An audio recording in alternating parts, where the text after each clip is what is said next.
కొణిదెల పవన్ కళ్యాణ్ అనే నేను శాసనం ద్వారా నిర్మితమైన భారత రాజ్యాంగం పట్ల నిజమైన విశ్వాసం విధేయత చూపుతానని, భారతదేశ సార్వభౌమాధికారాన్ని సమగ్రతని కాపాడుతానని ఆంధ్రప్రదేశ్ రాష్ట్ర మంత్రిగా నా కర్తవ్యాలను శ్రద్ధతో అంతఃకరణ శుద్ధితో నిర్వహిస్తానని, భయం గాని పక్షపాతం గాని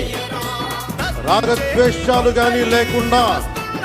రాజ్యాంగాన్ని శాసనాలని అనుసరించి ప్రజలందరికీ న్యాయం చేకూరుస్తానని దైవ సాక్షిగా ప్రమాణం చేస్తున్నాను.